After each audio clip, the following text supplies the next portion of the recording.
I thought long and hard about what I wanted to achieve today. I set three objectives. The first one is to give hope to anybody who is in very early sobriety. Number two, I want to let those who aren't feeling quite 100% know that they're not alone. And thirdly, I'd like to encourage those who are over 6 months to reflect, perhaps write their own journey, as I'm going to share with you today, and above all, be grateful. So hopefully by the end of this, I'm going to achieve those. Back in February, having had yet another forgettable Christmas, and when I say forgettable, Christmas is not a happy time for me. I find it very lonely. As a general rule, I drown my sorrows throughout. So when I say forgettable, it's because I've forgotten most of it. I was still sitting at the end of January, beginning of February, in that low lull, as we all feel post-Christmas, when here in England we have the very dark mornings and the very dark nights. Quite frankly, I was feeling equally as dark and dreary as February. So I got to the point where I was almost wondering what it would be like if I took my own life. I wondered how long it would be before I was discovered. I wondered how much cat food I'd need to leave down to prevent them from eating me. I was considerably weightier then, and they'd have survived for quite some considerable time. Joking aside, folks, that really is how low I felt at that moment in my life. One particular morning, a petite little lady with really great glasses appeared on Facebook and said, "Why don't you join our tribe?" She made a lot of sense. I thought, that resonates with me. And there was a thing called a boot camp. Nothing to lose, everything to gain.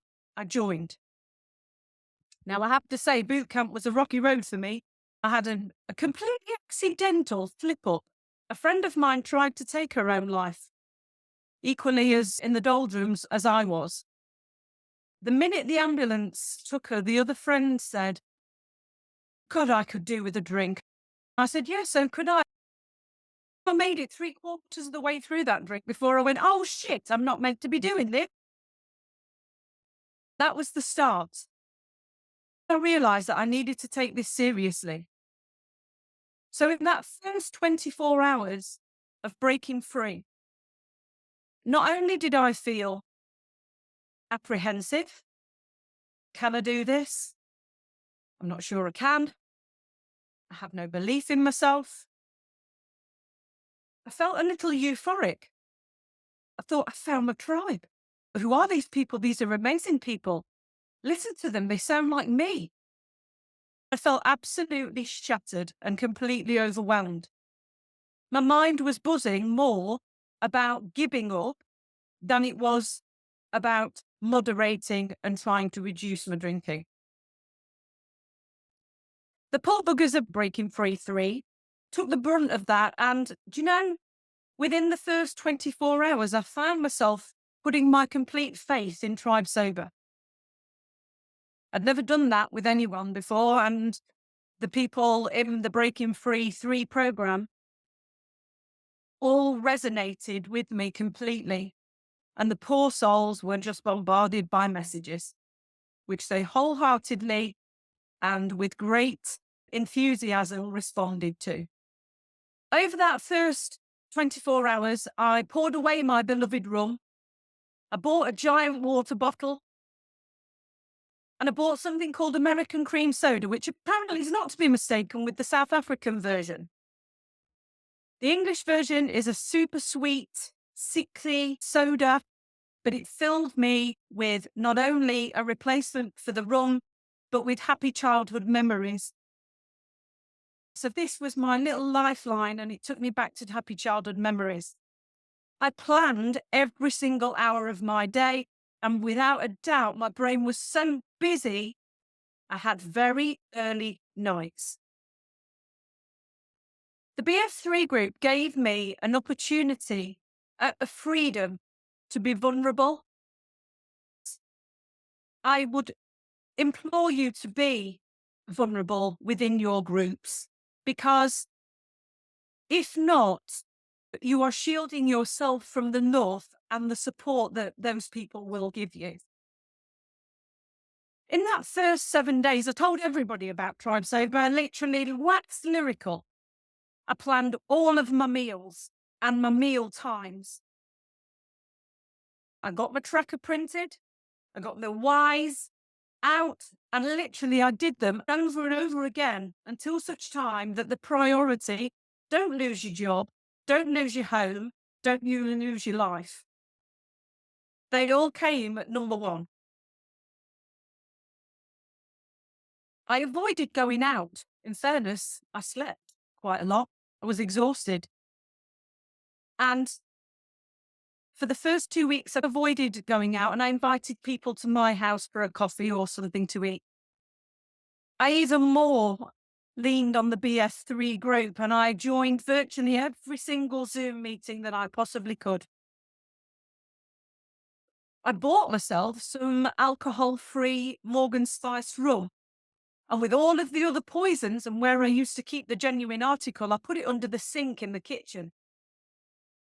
When the wine witch came calling, to the point where I couldn't bear having my ears chewed any further, I let her go and said, "Come on then, Mrs. Wine Witch, let's go under the sink. Let's pour a huge glass of this rum. Let's fill it up with the Diet Coke. Let's drink like nearly half of it. And boom, there you go." Weirdly, she disappeared. So I kept this alcohol-free rum under the sink in case of emergencies. Needless to say, 3 months later, I poured it away. One thing I will give to you as a tip in the first 2 weeks, 2 things. Please drink lots and lots of water. It's imperative. It will prevent you from having headaches and the halt, the hungry, angry, lonely, tired. Yeah, that tea could also be thirsty. So please drink loads of water. My second tip for the first 2 weeks, please be massively selfish with your time. You only need the first couple of weeks. And I'll tell you now, if you can take your time away from your family and concentrate on yourself for 2 weeks, that family, your whole world will gain massive amounts of time from you going forwards. So please, those 2 weeks, focus on yourself. So moving on to the 30 days, I finally got going on the masterclass because I've been doing the wrong bloody thing for the first few weeks. I kept getting this thing from Janet saying, "Look how well everybody's doing with masterclass." So there was never on the list. Then I realised I was doing the wrong course. So I had to make a start. Quitting it. Who did that thing? That's all plans. I've read more in the last 6 months or so than I've ever read in my entire life. And I started to venture out. I went for meals and I went to the cinema. Didn't do anything boozy. And I replaced the American cream soda a little bit with cornettos, which have always been my go-to ice cream since I was a very little girl. And in fairness, I have been nicknamed 𝐾𝐭 Coleman. And I was kidding myself to go to the freezer and take one cornetto because I knew damn well within the next 10 minutes or so I was going back for the next one. So I didn't kid myself and I took the 2. My overwhelming feeling throughout the first 30 days was optimism. I genuinely felt that the bonding I developed with my BF3 group gave me accountability. I was absolutely 100% less lonely. The magical misfits, as we christened ourselves, were born. I committed. I started looking for things to do. Because, believe it or not, when I gave up drinking, I gained 3 full days a week in time. I joined a local choir. Now, I use the term loosely because it's just a group of people who turn up and sing, but I'll tell you something, it's joyous. And if you enjoy that kind of thing, I can't carry a tune in a bucket, but I love it. It's the quickest hour and a half of my week. Then 100 days hit. Jesus did 100 days hit. Christ on a bike. The booze bully bought the brooms witch, brought moderation Mary, and she even topped it off with the wine witch. Subconsciously, I've managed to tell myself, unbeknown to my conscious brain, that I'd completed my challenge. I've done it. I had went through a week of absolute torment. But you know what it did?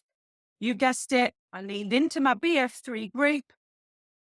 And although that had come to an end, the official Breaking Free, we had our Butterfly Boulevard group, which is still the same group of people, still leaning into each other on a regular basis. I doubled back on my masterclass. I reflected on how far I'd come, but I also reflected on what a challenge I still had. I got to 5 months and I felt completely flat. I didn't know what to do with myself, if I'm being honest. I didn't know what to do with this 3 days a week that I'd gained. Janet said, you need a project. So me being me, all in. I was moving jobs, I was moving house, I was moving country.